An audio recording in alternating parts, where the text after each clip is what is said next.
Hey Facebook world, Rich Horseman here. I can't remember the last time I did a Facebook Live. It literally is years ago, and I was just sitting here. I've got a fairly big online talk coming up in about half an hour, and I thought, do you know what, I fancy doing a Facebook Live and just talking about it. So a couple of things to announce on my side. You'll have seen some videos last week around, talking particularly around sort of the being space that I'm in right now and the masterminds, and a couple of things that I'm going to be doing coming up shortly. So weekly at least, I'm going to start doing Q&As on live, so I better make sure that my tech actually works. Hopefully this does.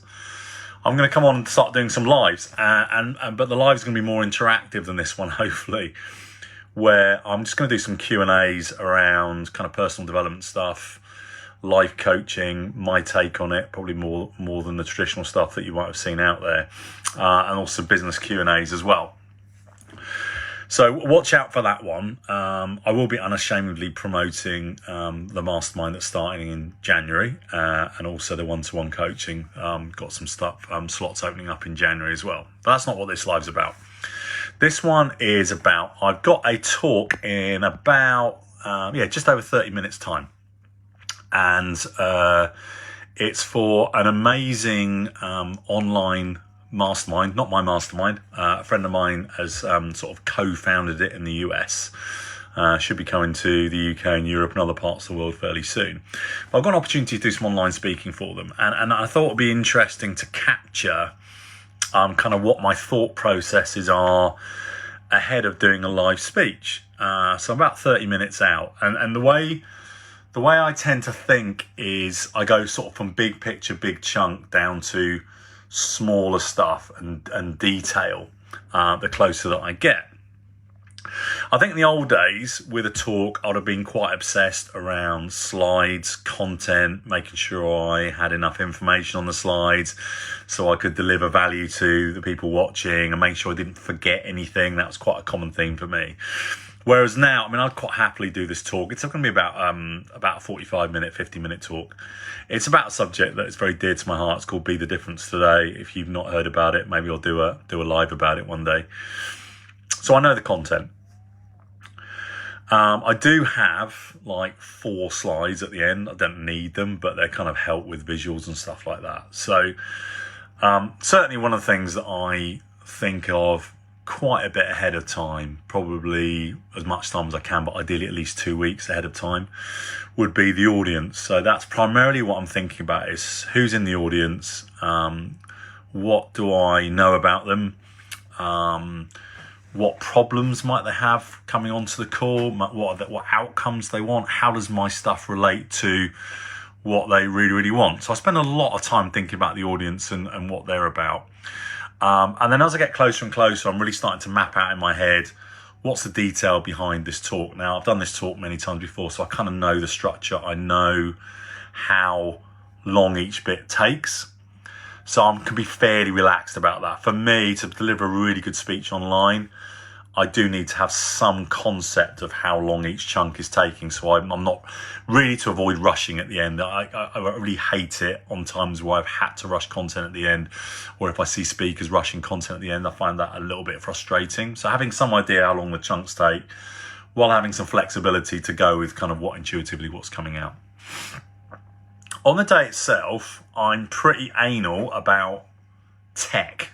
So whatever sort of industry you're in, I'm checking camera. So I've got my sort of best DSLR camera set up there, checking that's working okay, checking the sound's working okay, running a test Zoom, we're doing it on Zoom, checking on Zoom that all comes out. Are my slides working? Can I slide share okay?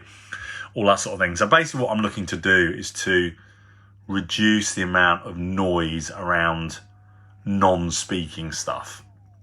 So let's eliminate that. Double check my content, like what am I going through? I've got a piece of paper right in front of me here, which you can't see, with just some bullet points. You do not want to be reading stuff out on talks, whether that's live on stage, whether that's online. Don't do it. If you don't know it well enough to present it without any notes, you shouldn't be doing it. But I've got some bullets there just to remind me some key facts. I'd like to be accurate on facts. And then the key point really is, and one of the reasons why I'm doing this live is, a few hours out, half an hour out, whatever is right for you. For me, it's all about energy. It's all about how can I be present for my audience, because ultimately they don't give a stuff about the content I'm presenting. There might be some useful nuggets in there. There might be something that drops that is going to impact on them down the line. But fundamentally, when I'm speaking online or I'm from a stage, it's an energy exchange. And people will remember how you made them feel. It's a bit of a cliche that's sort of rolled out a lot these days. They won't remember a lot of your content, fundamentally. They might remember enough for that to have an impact on their life, but they'll remember the energetic exchange. And if they enjoyed the energetic exchange, they'll come back and they'll watch the recording, or they'll go and look at more stuff that you do. And that's true whether you're a speaker, whether you're a coach. My cousin's online, who's an amazing photographer. Yes, they'll remember the amazing photos that you did, and they'll also remember the amazing energy that you brought to their event as well, and that will be as memorable as the photos you produce, right? Hi Sam, lovely to talk to you. Yeah. Well, it takes one to know one, right? Presence is everything on these things, and it's a little bit trickier when you're doing it to a live, because I'm talking to a camera and I'm seeing myself talking to myself, which is a bit weird. But fundamentally, yeah, you can't beat presence. You can't beat presence, whether that's on a video like this, a live video, a presentation, a live talk, a live interaction with your audience, etc. So, yeah, just in summary, because I'll go and Sam, I owe you a response, by the way, mate. I have been thinking, contemplating. I'll come back to you, mate, on that one.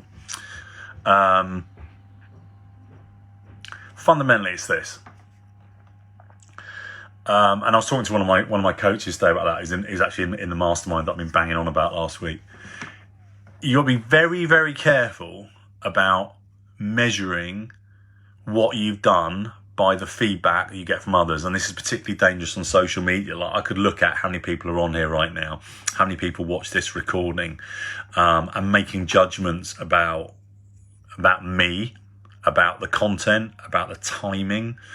And you know what? None of it matters, because yes, you should be open to feedback. Yes, you should periodically review what you do. But fundamentally, you have to love what you do and love who you are for doing it. And that is presence. Because really, the number of likes you get on social media doesn't actually matter. Long term, it might, because you might not have a business with what you do. But it's more important how you show up, because then the likes will come and the comments will come and the interaction will come if you're more you. And that's really what I'm going to talk about today in, how long we got now? About 25 minutes time.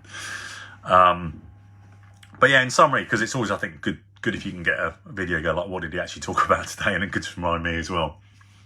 Yeah, if someone asks me to do a speech, generally the way I approach it now is that there are very few key topics that I love talking about, and I would really strongly recommend, if you're doing a speech or recording a piece of content, record it on something you really, really genuinely love, not because you think you should be doing it.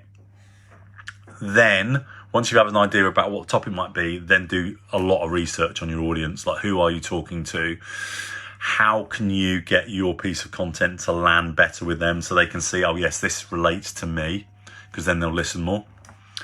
And also, like, it's very, very easy to tailor sort of the tone and the flavour and the key benefits of your speech very slightly differently depending on who's listening. Then start with big chunks. So like, kind of, how long have I got? What's the format? Is there going to be Q&A? This one has. The one I'm doing is going to be 45 minutes, 50 minutes talk, and then 10 to 15 Q&A. So be aware of what the parameters are. Look at your content and go, right, I need to really practice the introduction, make that engaging, so that, because basically people turn off very quickly, especially if they've got phones and stuff, particularly if it's online. So very strong introduction, very clear introduction about why they should listen. And that's actually something I learned in Tony Robbins' environment, which is a hook. It's a what are you going to talk about? Why is it important? So get that bit right. Teach the content in a way that is structured, so easy to follow, but ideally, in my opinion, story-based, because it actually just engages people more, and people engage better with stories. So make it story-based. Recap what you've taught them, which is what I'm doing here, because it's really, really important. And then a very, very strong finish. So generally when people speak, it's generally somewhat weak at the start. So I'm very clear about what my opening is going to be at the start of this talk. The content can go many different ways because I've delivered it many different ways before, and it will just be intuitive for me because I've done it a long time. But there will be a structure and a process to it, and there's a very, very clear call to action at the end. And then at the end, it's like, do you know what? It's easy for me to say this because I've got a business that works. But if you have got a business that is growing or is not where you want to be yet, how you show up, how you are, is more important than any marketing strategy or anything else that you're given. Because if you're coming from a place of being, whatever strategy you're following will be way more effective if you're being you. And I think too many people get caught up in the magic pill of, I need exactly the right strategy or exactly the right approach. And actually, it's nothing to do with that at all. It's actually how you're showing up. And if you look at it, most stuff online, most people are actually not very present. It's more marketing strategies, NLP, clever use of language to manipulate the audience to do something they want to do. And actually, do you know what? That's really an abuse of that art. And so if you can show up and be you, Tim Lowe's just said so true. Well, there's an evidence of someone that walks their talk as well, Tim. So I'm not surprised that resonated with you, right? Being authentically you and genuinely serving from that space, it always works.